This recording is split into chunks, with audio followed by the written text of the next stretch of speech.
Muito boa noite a todos.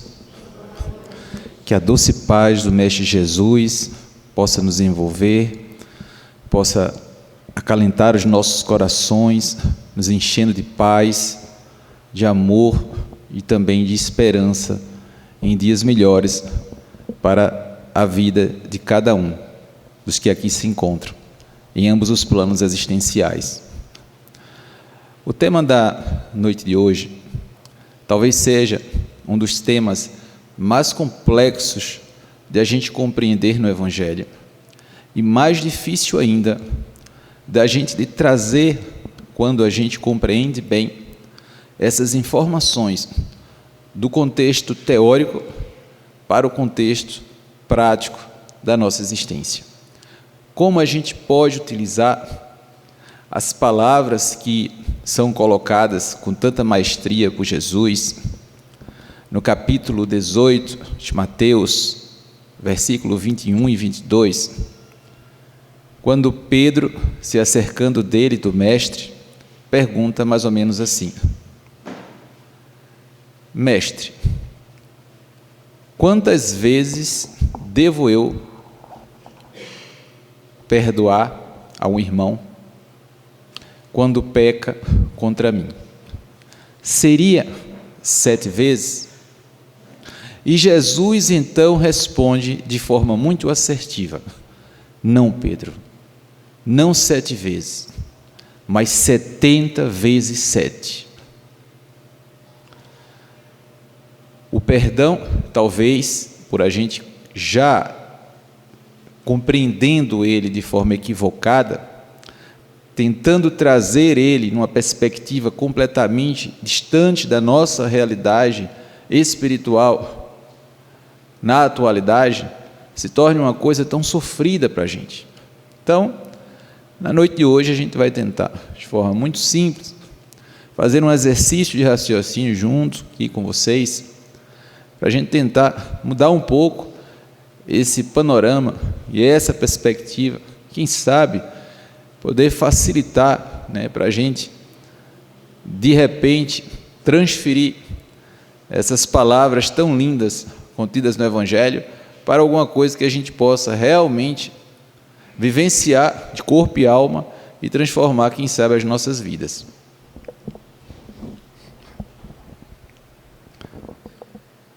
Para isso, a gente vai começar aqui lendo uma mensagem do livro Luz da Espiritualidade, que eu acho que tem muito a ver com o tema. Essa mensagem se intitula A Mágoa e foi ditada pelo Espírito Lúcio. Então ele diz assim, essa mensagem, começa assim: a mágoa, A mágoa, esse é um sentimento que aprisiona o seu portador ao suposto ofensor. Talvez caprichosamente o Espírito, já na primeira frase, ele coloca o suposto ofensor. Por quê?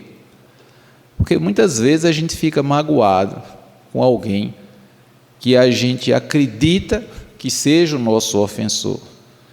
Porque muitas vezes depende muito do ponto de vista, Muitas vezes em querelas, em discussões, em divergências, a gente tem a tendência a achar que a gente está com a razão.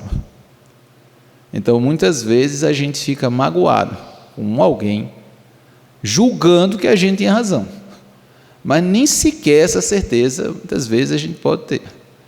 Então, essas mensagens que elas vêm de forma tão rápida, essas páginas muitas vezes são psicografadas, duram menos de 1 minuto, a página inteira, e depois a gente vai examinando com calma, com o auxílio de benfeitores espirituais que coordenam esses trabalhos, para a gente poder digerir isso, de forma muito precisa, o que ele quis dizer. O suposto ofensor. Mas vamos lá.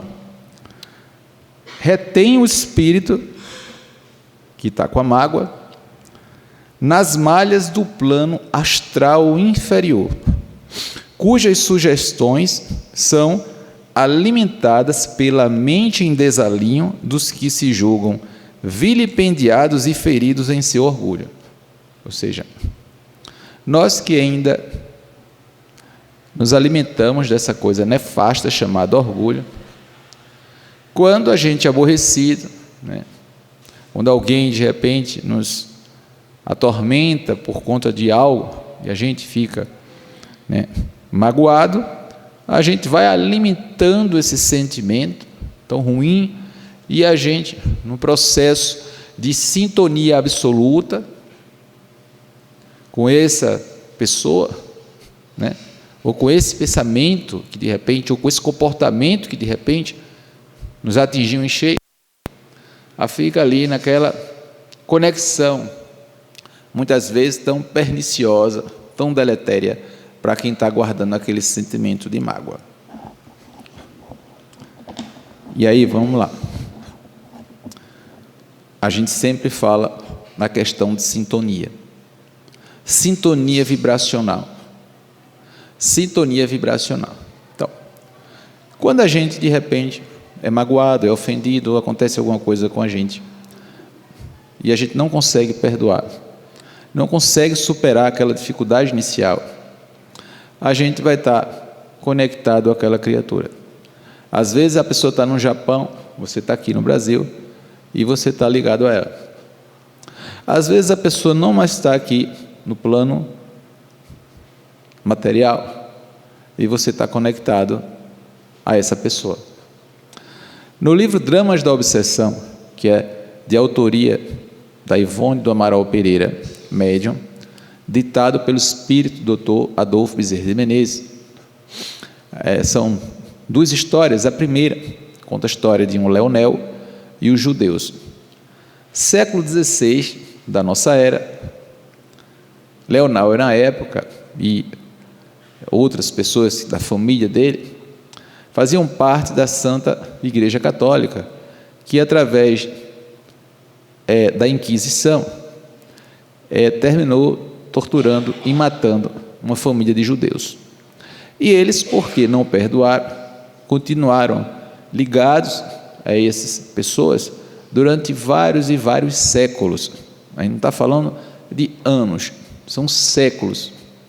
Então, o ódio e a falta de perdão pode ligar pessoas por séculos. Séculos. A gente não está falando de anos, séculos. Lá na frente, a gente vai tentar convergir a ideia que Jesus quis trazer nessa passagem do Evangelho com a ciência. Porque a ciência, nos últimos 20, 30 anos, tem estudado muito, mas muito mesmo, alguns dos elementos contidos no Evangelho, entre eles o perdão, fazendo um link entre o perdão e, por exemplo, o nosso estado de saúde. Mas na frente hoje eu vou trazer para vocês o resultado de algumas dessas pesquisas. Mas então, quando a gente vai pensar na questão da sintonia, e que a sintonia somos nós que a escolhemos, como uma estação de rádio, que a gente vai procurando ali e vai encontrando aquilo que melhor nos apraz, mesma coisa com esses sentimentos. Claro, obviamente, que algumas ocorrências na vida da gente que, de tão ruins, a gente vai ficar chateado, vai ficar com raiva, vai ficar aborrecido, tudo bem, mas a gente tem que ter o entendimento que aquilo ali não pode perdurar a vida inteira, ou o tempo tão elástico que faça com que a gente comece a sofrer por conta daquilo. Algumas circunstâncias já tão dolorosas que já não basta a circunstância em si, e se você alimentar aquilo ali, e for alimentando mesmo, vai durar a existência toda, e isso aí pode de repente adoecer a pessoa. Mas aí o autor, o Lúcio, continua: como curar então uma mágoa tão profunda? Ele faz a pergunta, né? Há muitos séculos, o nosso Senhor nos ensinou, através dos seus próprios exemplos, que o único caminho é o do perdão, que será sempre mais benéfico para quem perdoa do que para quem é perdoado. Vamos lá. Primeira parte: como curar uma mágoa tão profunda. Aí ele vai se referir a Jesus, que lá no Gólgota, na cruz, diante de todo aquele suplício, aquele sofrimento, ele olha para todo mundo ali. Somos nós ali, né? Se a gente hoje faz o que a gente faz, seguramente, se a gente estivesse ali, a gente ia estar gritando Barrabás. E ele disse: Pai, perdoa-lhes, porque eles não sabem o que fazem. Ou seja, ignorância. Eles não sabem o que fazem. Por que ele dizia isso? Governador planetário, espírito de alta envergadura, ele já sabia o sofrimento que nos aguardava séculos a fio. Então, o que quer dizer isso?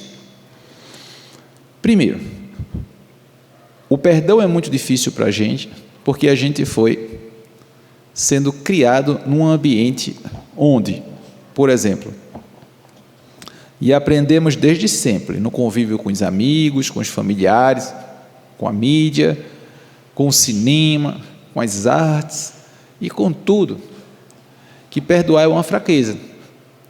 Fizeram tudo o que fizeram com você e você vai perdoar. Você, por um acaso, não tem vergonha na cara, não?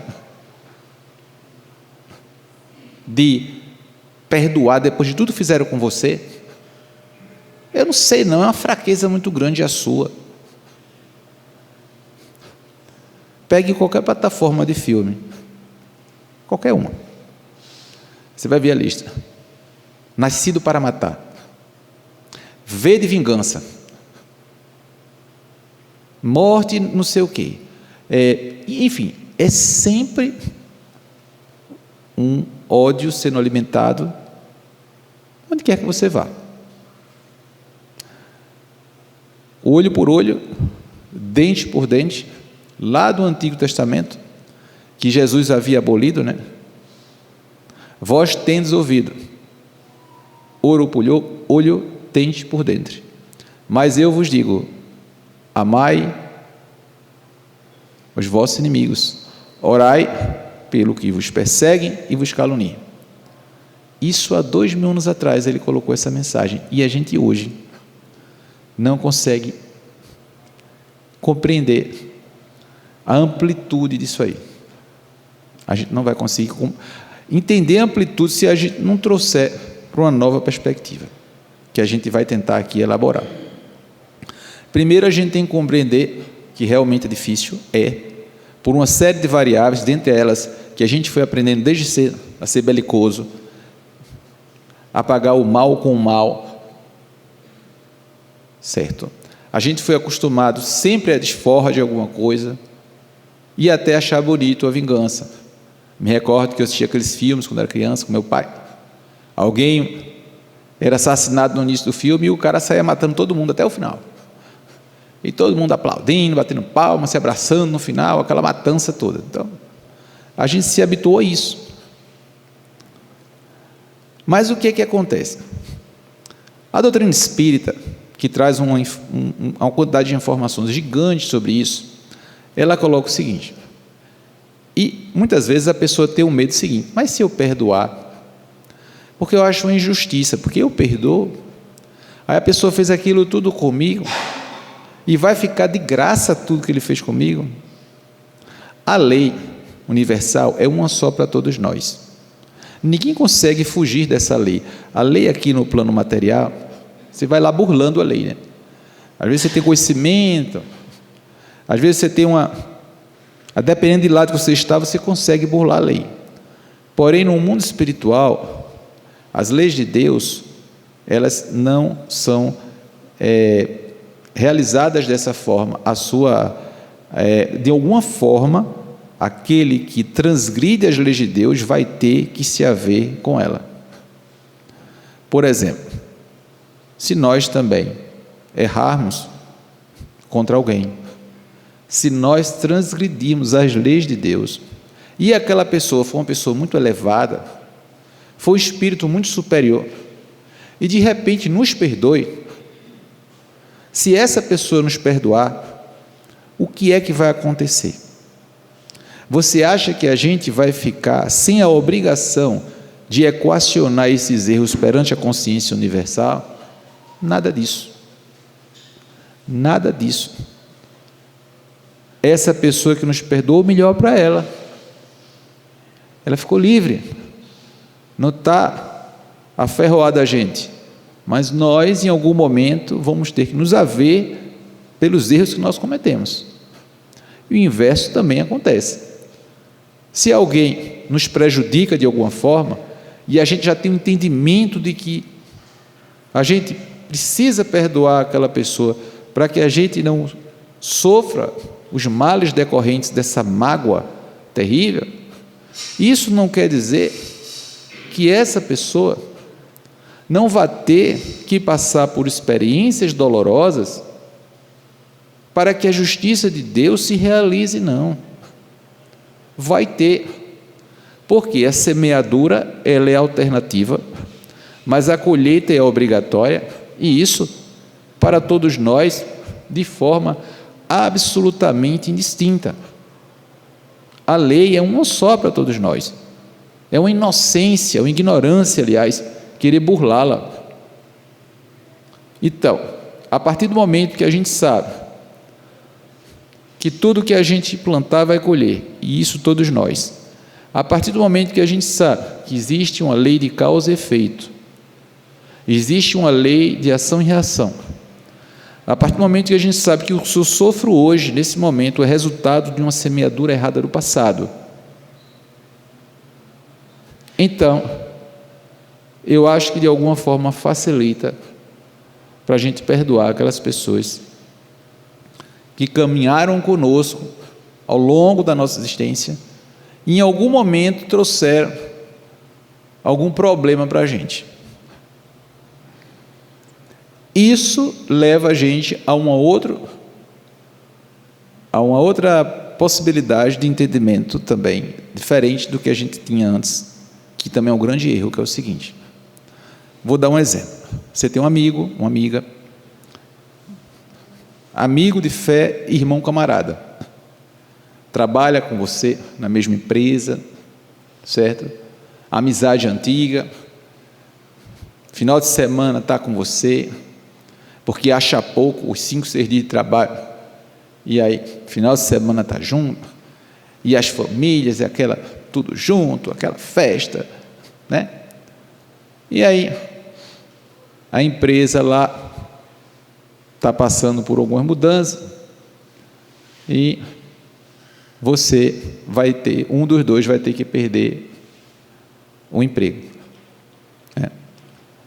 Aí aquela amizade profunda, ela fica meio assim, porque um vai lá para o patrão e inventa uma mentirinha besta, né? Diz, olha, eu não sei não, eu não posso garantir que eu não vi, mas o pessoal dizendo por aí que fulaninho de tal tem uma mão meio leve e tal, andou fazendo umas coisas aí. Eu nunca falei a você porque sou muito amigo dele, fica chato para mim e tal, mas uma hora dessa a empresa passando pelo que vem passando, o senhor que é um homem tão bom para a gente, eu não ia deixar o senhor na mão, né? Eu tinha que contar. Olha, as coisas que eu vou contar hoje, todas elas, sabe aqueles filmes baseados em histórias reais, são os exemplos que a gente está dando aqui hoje. Infelizmente. Esse é o primeiro dos outros, de vários que eu vou dar aqui. Aí, o cidadão é demitido, e sempre vai ter aquela pessoa, que vocês sabem, que gosta de ver o circo pegando fogo. E chega aos ouvidos do cidadão, que terminou sendo prejudicado. Aquele que foi prejudicado, estava num estado de depressão grande, mas o pessoal não tem dó nem piedade, contou mesmo assim, e foi aquela agonia.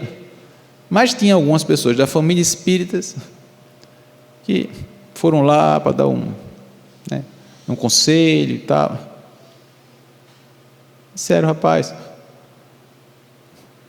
perdoe. Perdoe. E ele disse: mas como é que eu vou perdoar uma coisa dessa? Com que cara eu tenho? Eu não tenho condições de estar junto com essa pessoa, não. Como é que eu vou estar fazendo churrasco ou estar no mesmo ambiente com um cara desse? A vontade que eu tenho é de fazer eu vou estar junto com ele mais em lugar nenhum. Eu não quero conversa com ele, eu não quero a companhia dele nunca mais. Então, esse é o erro de todos nós. A gente acha que perdoar é você manter o mesmo nível de amizade, de contato com uma pessoa que te prejudicou de forma tão grave. Não tem nada a ver com isso. Depois de uma situação como essa, ninguém em sã consciência vai estar convivendo com essa pessoa. Não é isso. Perdoar é não estar nutrindo por aquela pessoa sentimentos ruins, de ódio, de vingança. Porque a vida vai se encarregar de trazer de volta absolutamente tudo o que aquela pessoa está produzindo. Então, um dos grandes erros é perdoar você acreditar que vai ter o mesmo nível de confiança, respeito, amizade, dedicação que você tinha antes. Não tem nada a ver com isso. Perdoar você vai desejar o bem àquela pessoa, que Deus o ampare, está no caminho do erro, mas que Deus o ajude a enxergar isso e modificar a sua forma de ver a vida, de se relacionar com as pessoas, para não se prejudicar e nem prejudicar os outros. Isso, basta. Sempre você está convivendo com uma pessoa. Certa vez, há muitos anos atrás, tinha uma pessoa que trabalhava numa empresa, e isso eu conheci de mais perto. E era uma empresa multinacional, e uma moça mais jovem foi contratada para o mesmo cargo dele, mas sendo com um tipo de atribuição mais simples, porque ela estava começando. E a moça era muito simpática, comunicativa, e ele foi ficando meio incomodado com a presença dela na empresa. Aí ele arrumou um jeito de criar uma situação para que a moça fosse demitida. E ele conseguiu articular tudo para essa moça ser demitida. E ele terminou colocando no lugar dessa moça um amigo dele. No dia da demissão, essa moça ligou para mim, revoltada, chateada. Mas ela disse: eu estou muito chateada hoje, muito, porque não é brincadeira tudo isso que eu estou passando. Mas eu estou entregando na mão de Deus. Entrego ele na mão de Deus. Certo? Ok? Vejam só, né? Tempo passou. Foi passando. Veio a pandemia.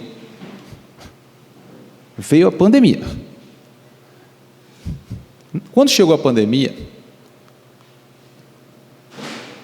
o cara que tinha armado tudo isso para a moça sair, ele tinha algumas comorbidades. Então, a empresa multinacional, ela obedece aquelas regras de forma estrita. Não, tinha que ficar em casa, não podia fazer isso, não podia fazer aquilo. E o cara que ele tinha colocado, o amigo dele, no lugar da moça, que era mais jovem, o cara era jovem, não tinha doença nenhuma, foi metendo o pau no trabalho, foi crescendo. Antes da pandemia acabar, aquele que ele colocou no lugar da menina, subiu de cargo e ficou na empresa. E ele foi demitido. Veja que lições a gente pode tirar disso. As coisas, elas vão acontecer. Elas têm um fluxo. Seguem um fluxo que independe de nós. José vai e comete uma atrocidade contra mim. Eu observo, vejo aquilo, elevo meu pensamento ao alto, peço a Deus força, consigo perdoar José. Não estou com vinculação emocional nenhuma com José, nenhuma. Mas isso não quer dizer que essas leis universais que têm que fazer com que esse fluxo siga, não vá atingir de cheio ele. Não tem nada a ver com vingança de Deus, que Deus é só amor, mas obviamente tem a ver com as nossas escolhas. Muitas vezes a gente tem escolhas erradas, e a gente quer colocar a culpa em Deus, mas somos nós que de forma arbitrária, de forma muitas vezes egoísta, a gente termina fazendo coisas que prejudicam o nosso semelhante, e depois, quando vem a rebordosa, a gente quer colocar a culpa em Deus, que não tem nada com isso, não tem nada com o mal que a gente produz. Então, se você está com dúvida, se vai ou não perdoar aquela pessoa que te prejudicou, porque você acha que se você perdoar, ele não vai pagar pelo erro que cometeu, pode ficar tranquilo, pode perdoar, porque o erro que ele cometeu, ele não vai ter como escapulir, não.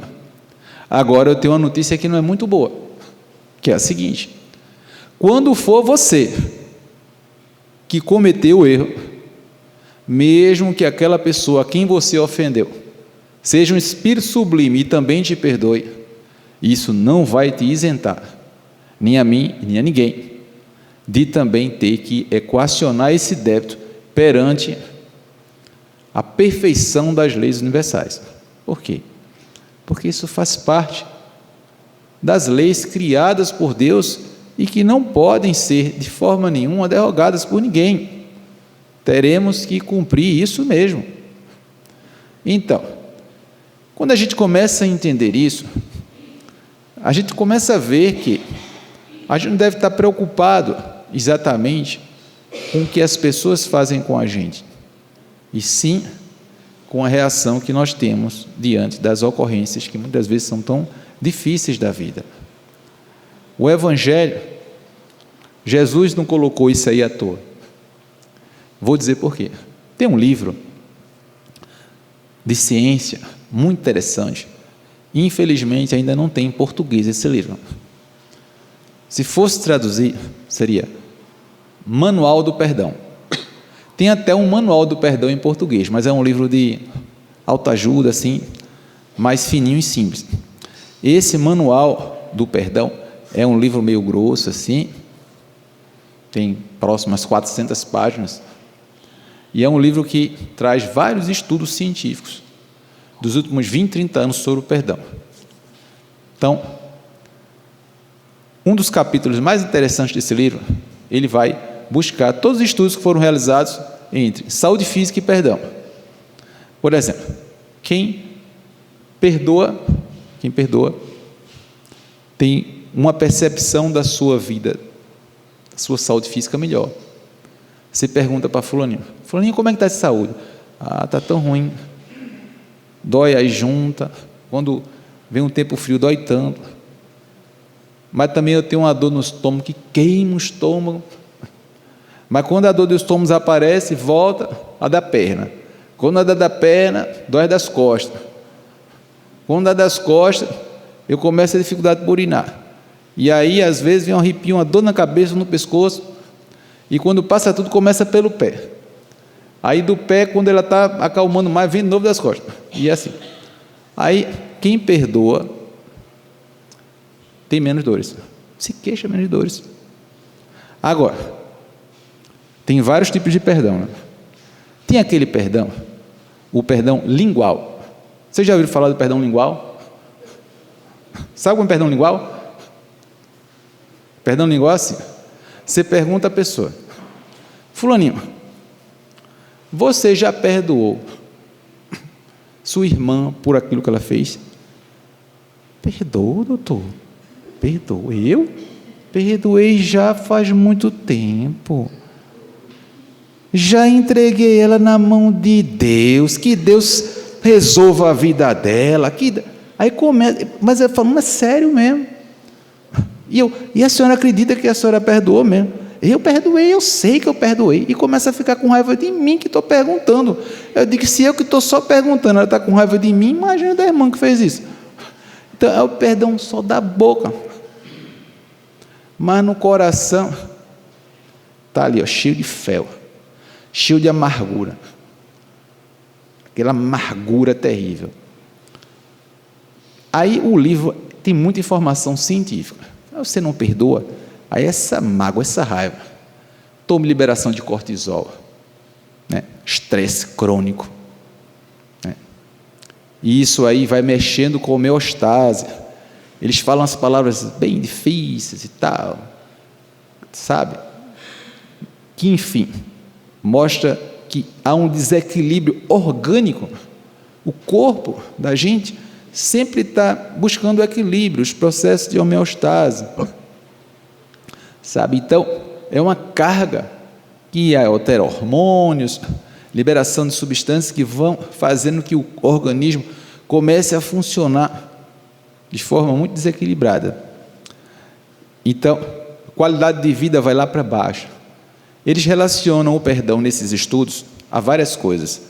A como você percebe sua saúde física, queixas somáticas, né?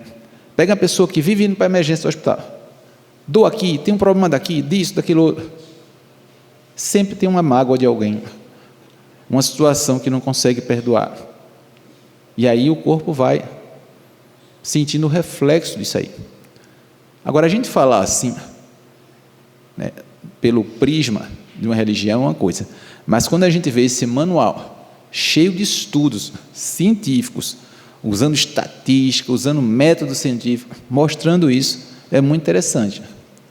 Porque Jesus, enquanto governador planetário, ele sabe, ele sempre teve a ciência plena de tudo isso.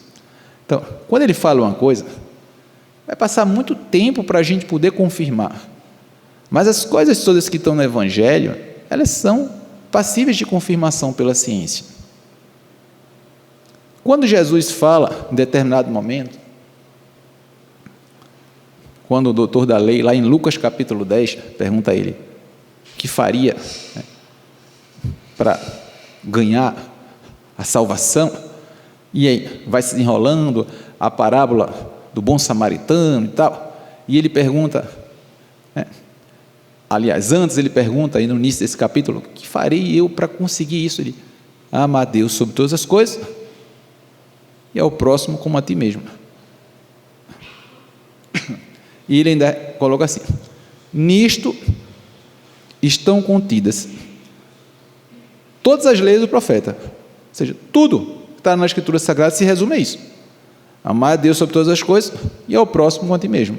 Não, coisa fácil, básica, amar o próximo como a ti mesmo, básica, né? É muito difícil para a gente, pela nossa condição de evolução, mas a gente já sabe o caminho. O problema é quando a gente não sabe o caminho, aí é complicado, mas quando a gente já sabe a diretriz, aí já facilita, porque nos resumos que eu fiz desse livro, o que é que ele coloca?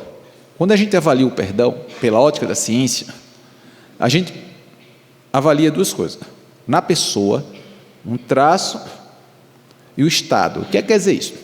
O traço da personalidade é assim, tem pessoas que têm mais facilidade de perdoar, você ofende ela agora, daqui a 2 dias, você vai se desculpar, ela, mas foi o que aconteceu, nem lembra, é quando você tem um traço da personalidade, uma facilidade de perdoar. Tem um estado, você está com o estado dela, você está tão feliz com a vida, que você está perdoando fácil, né? Mas é aquela pessoa que tem um traço já inerente à sua personalidade de perdoar as pessoas, ou seja, não está remoendo, ruminando as coisas que acontecem. Você pergunta, você está com raiva? Tem raiva de alguém? Só começa a perguntar, espera aí, deixa eu pensar. Não lembra direito, porque não fica. Aí, nesse estudo, ele coloca variável perdão como um traço da personalidade. E tem pessoas que é o inverso.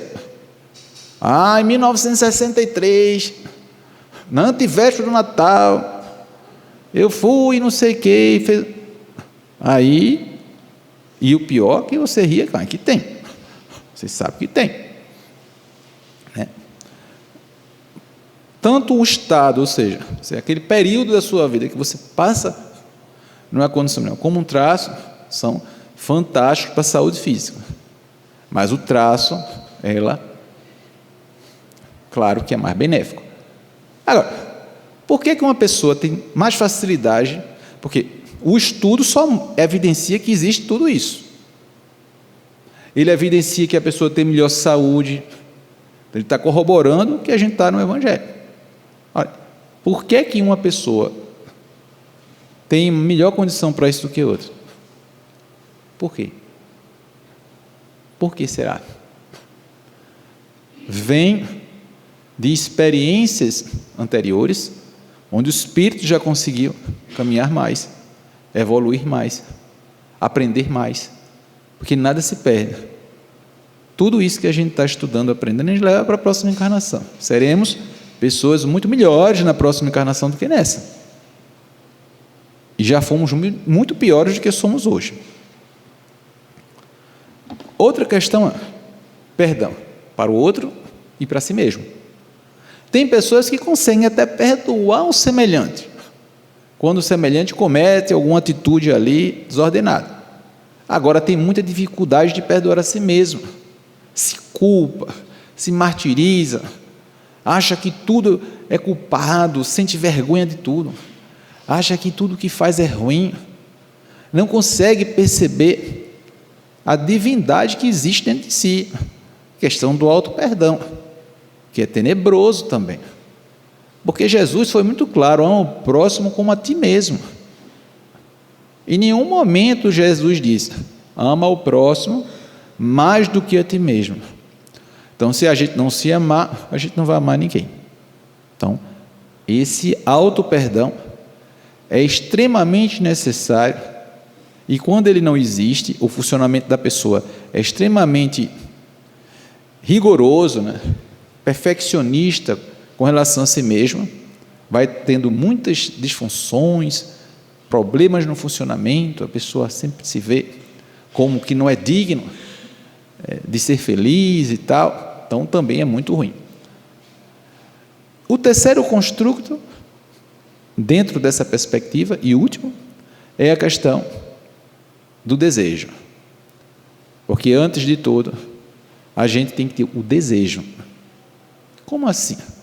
Eu tenho que desejar começar a perdoar mais as pessoas. Porque tudo começa no pensamento. Está difícil, olha, é complicado. Eu gostaria de ser uma pessoa que conseguisse perdoar mais os meus adversários na vida, mas eu não consigo. Tudo bem, mas se eu já desejo, a construção vai aos poucos acontecendo. Mas se eu sequer tenho essa centelha do desejo, como é que a coisa vai acontecer? Não tem como. E ele, o autor desse handbook, vai considerar isso como sendo coisa fundamental. A gente começar a olhar para isso com mais atenção. E se a gente sabe que isso está relacionado com a nossa saúde mental, se isso se relaciona com a nossa saúde física, então é bom a gente cuidar, porque, em última instância, diz respeito à nossa saúde espiritual também. E a gente não vai achar que a gente vai acabar essa existência aqui, e a gente vai atravessar os pórticos para o mundo espiritual, e tudo vai se resolver como mágica. Se a gente é uma pessoa querelante, que rumina, que problematiza a vida, vai chegando no mundo espiritual, vai dar um trabalho ao pessoal lá, Ave Maria, vai dar trabalho. Chega lá, com o mesmo padrão de funcionamento e vai deixar de perder oportunidades maravilhosas de vivenciar a vida aqui, que a vida é boa. Apesar dos problemas, das dificuldades, a vida também tem o seu lado bom. E a gente não pode perder a oportunidade de vivenciar isso, não. Dito isso, a gente passa. Eu me recordei de um caso muito interessante, que antes da gente iniciar os trabalhos aqui no Núcleo Espírita Casa do Caminho, nós realizávamos atendimentos no Sérgio Lourenço, lá Bom Jardim Centro. Aí o que acontecia? Enquanto a gente estava nos atendimentos, tinha um telão que passava palestras para as pessoas que estavam esperando as consultas. E a gente estava consultando um jovem e os pais dele estavam num salão vendo a palestra, uma palestra que para mim é uma palestra linda, das mais extraordinárias, se não a mais do tema, sobre o tema, que é a terapia do perdão de Divaldo Pereira Franco. E quando eu acabei do atendimento do jovem, entra os pais, e o senhor, que era o pai do menino, estava chorando muito, mas ele chorava copiosamente. Aí eu perguntei, o que foi que aconteceu? Ele disse, olha, eu estava vendo a palestra e me lembrando de uma coisa que aconteceu comigo, uma coisa que marcou muito a minha vida e que eu acho que aconteceu alguma coisa comigo, que eu estou totalmente diferente de quando eu entrei aqui. Ele nunca havia visitado uma casa espírita, ele foi por conta do tratamento do filho, e a situação era a seguinte, ele tinha um amigo, pessoa muito próxima a ele, amigo mesmo, e por conta de uma brincadeira, ele ficou intrigado desse amigo. Passou-se uns 4 anos haviam se passado, e esse amigo desencarnou. E ele foi para o sepultamento do amigo. No momento que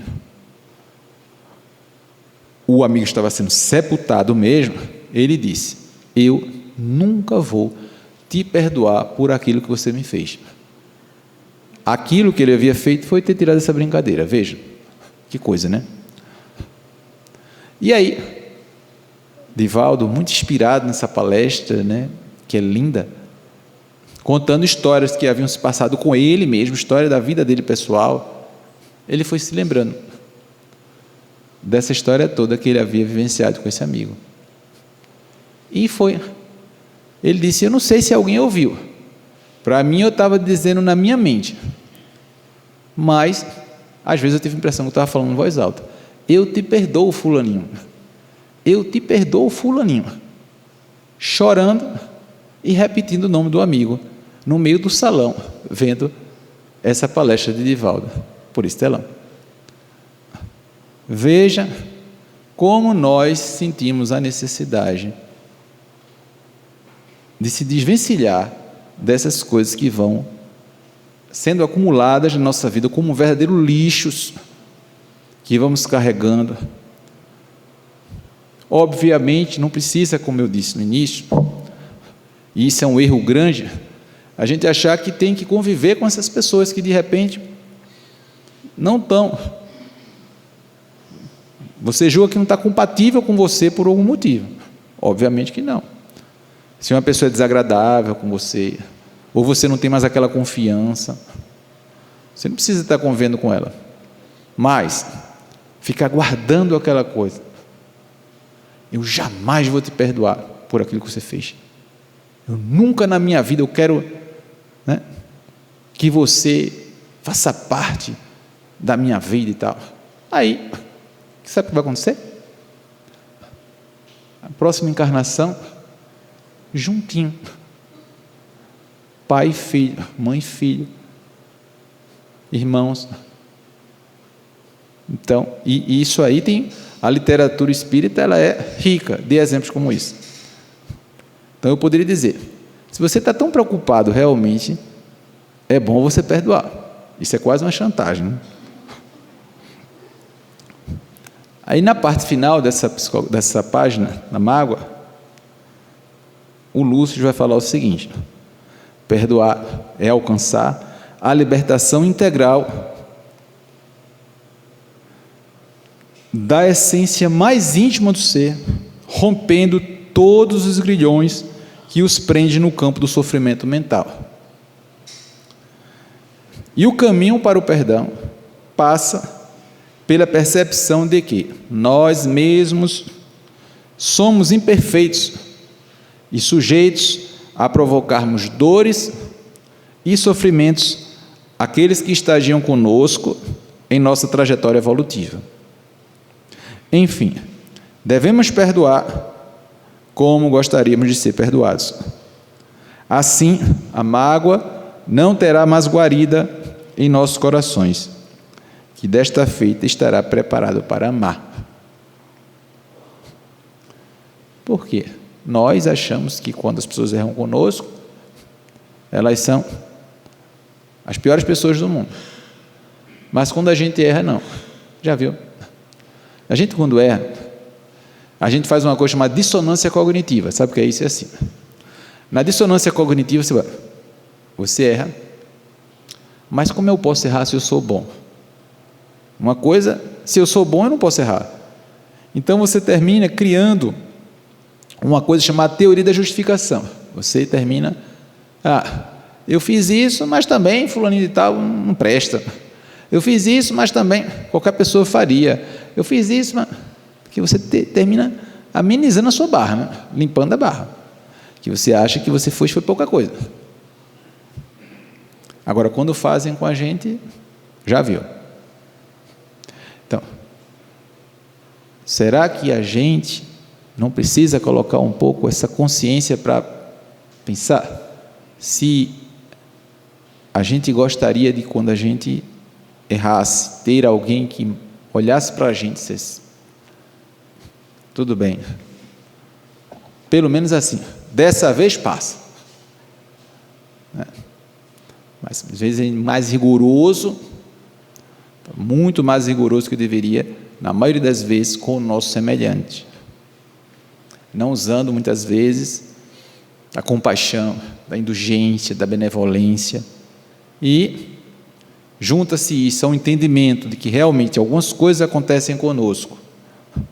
Eu pessoalmente já passei por situações que eu digo: eu não quero ter nenhum tipo de sentimento negativo, que Deus me ajude, me ajudou realmente, eu me mantive tranquilo,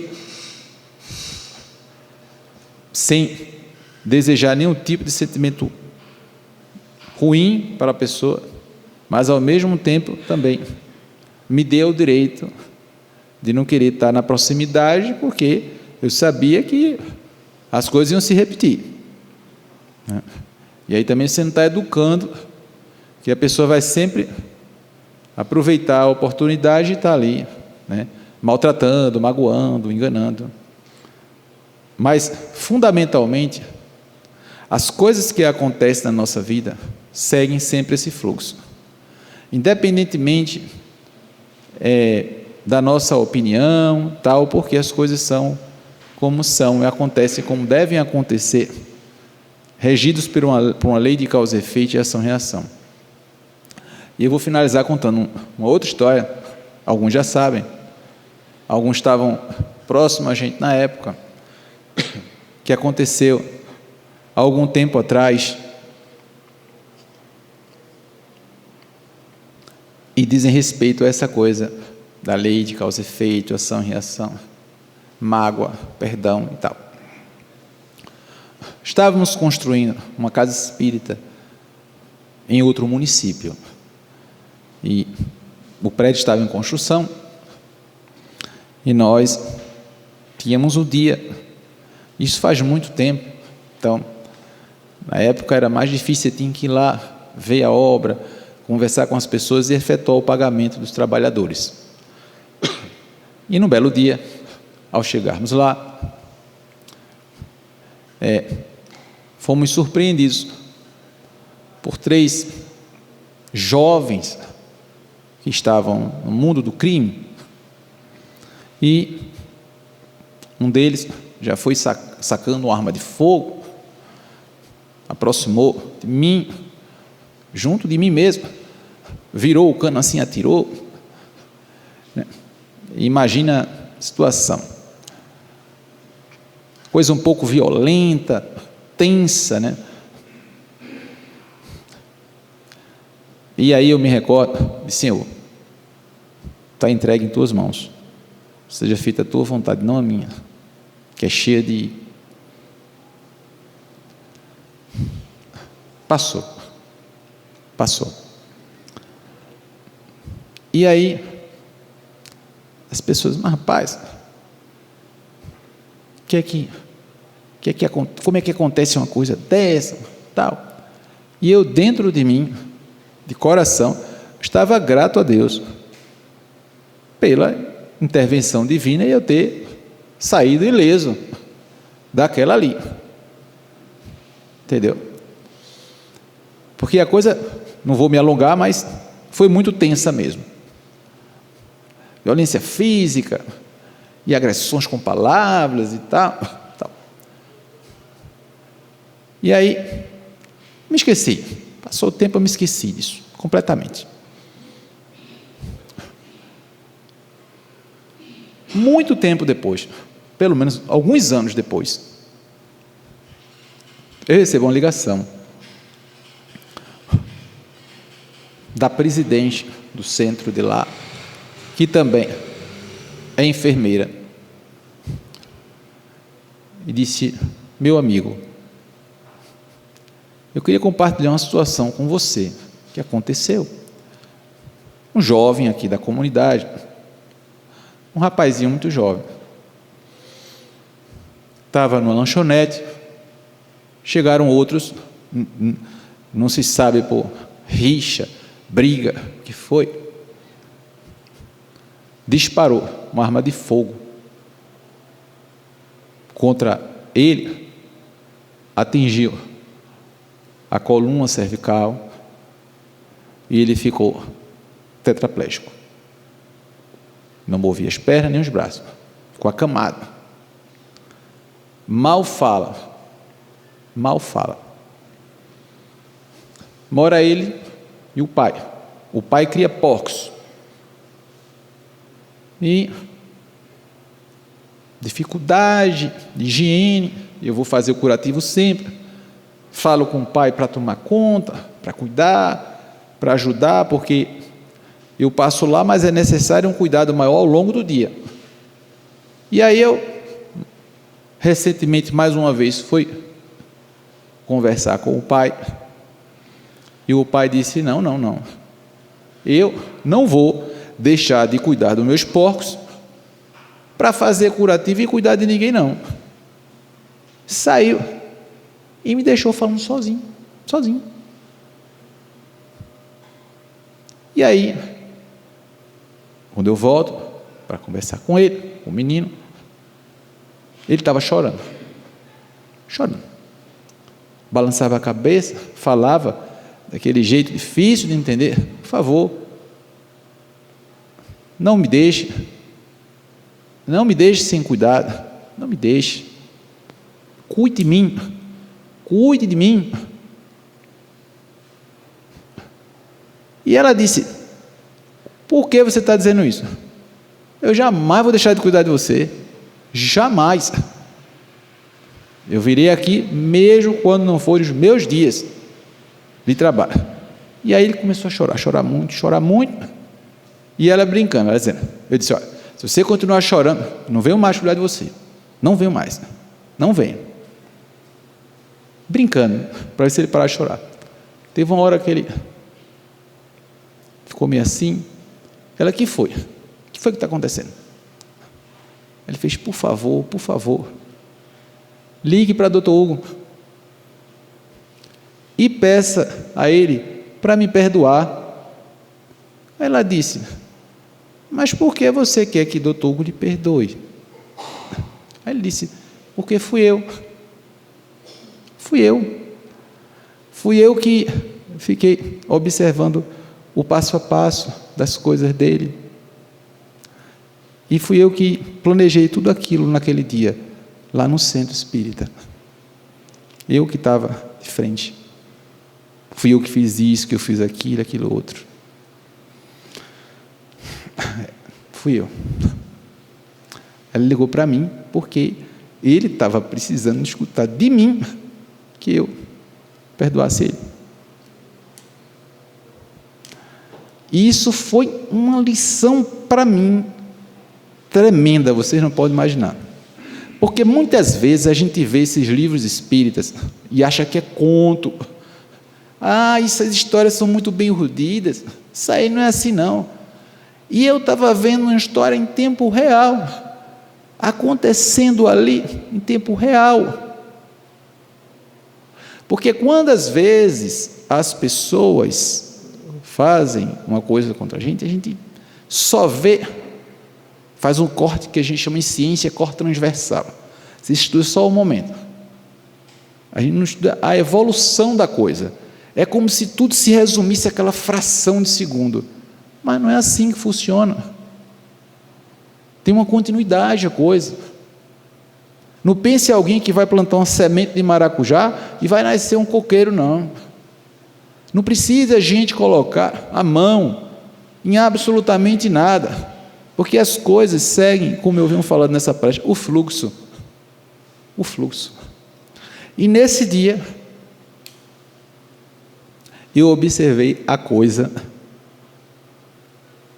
seguindo o fluxo.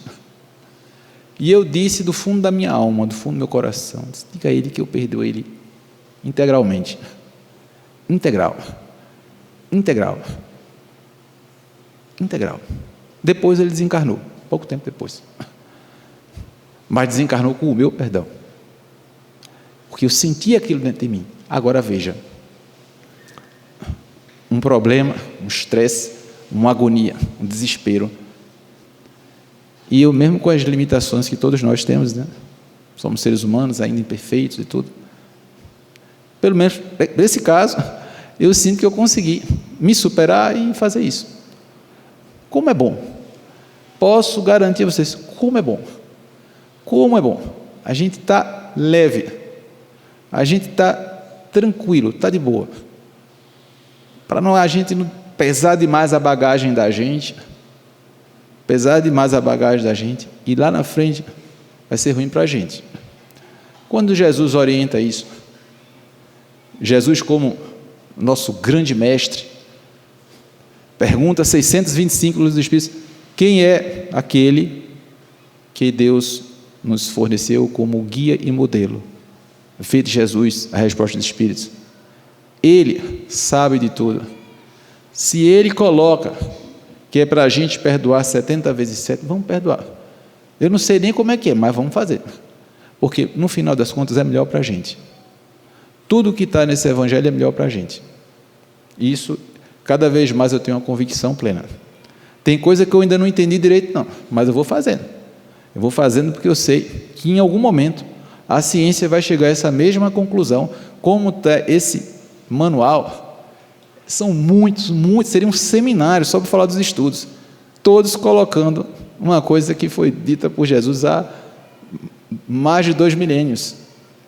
Então, mesmo com as nossas imperfeições, com as nossas dificuldades, vamos tentar trazer para a nossa vida esses ensinamentos, e que bom será se a gente um dia conseguir vivenciar essa mensagem de Jesus na sua integralidade, respeitando obviamente as nossas imperfeições e limitações, da forma que a gente puder, mas seguramente nos conectando aos benfeitores espirituais que sempre se posicionam na condição de auxiliares nossos na nossa caminhada. Nunca estaremos sozinhos, e a partir do momento que a gente tem boa vontade, a gente vai ter sim o auxílio deles para que a gente possa colocar esses ensinamentos em todos os momentos da nossa vida, e não somente a letra morta, mas sim a coisa com muita vida em nós. Que Deus nos abençoe imensamente, nos ampare, que a gente possa ter aí um Natal cheio, repleto de luz, que esse ano novo que se inicia possa trazer para a gente novos ares de esperança, né, de amor e de fé.